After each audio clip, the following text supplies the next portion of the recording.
យ៉ាងណាក៏អាត្មាតស៊ូបានសមុទ្រសែនជ្រៅនៅមិនជ្រៅជាងចិត្តម៉ែពោះមិនបានទេពុកម៉ែមានចំពោះកូនចិត្តអ្នកមានកូនមានមុនសណ្ដោងកូនស្ងួនអប់រំឲ្យកូនធ្វើខ្លួនឲ្យសមសួនជាកូនប្រពៃទុនលេម៉ែហើយឆ្លងកូនថ្លៃទោះត្រូវខ្សាយម៉ែឥតបីតក់ស្លុតលោកសែនសប្បាយពេលកូនបានរួចផុតចិត្តលោកស្រឡាញ់ប្រាកដស៊ូខំមាត់ព្រោះតែកូនម៉ែសែនធំ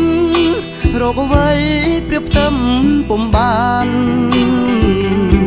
កូនគ្រប់ប្រាណកុំបីបំពេញលោកថ្លៃ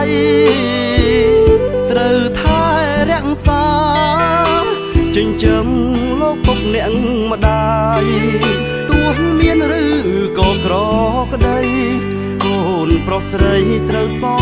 ងគុណលោកវិញ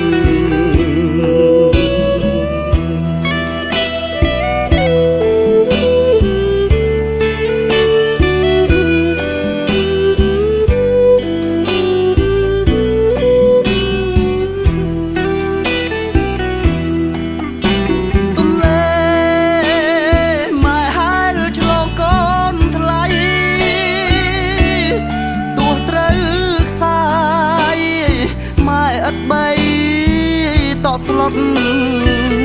លោកសែនសប្បាយពេលកូនបានរួចផុតចិត្តលោកស្រឡាញ់ប្រាកដស៊ូខំមាត់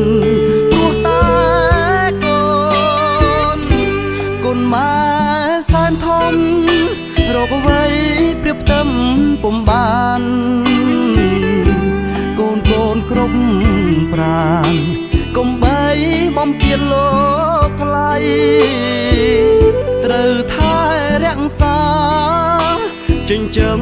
លោកពុកអ្នកម្ដាយទោះមានឬក៏ក្រក្ដីកូនប្រុសស្រីត្រូវសងគុណលោកវិញ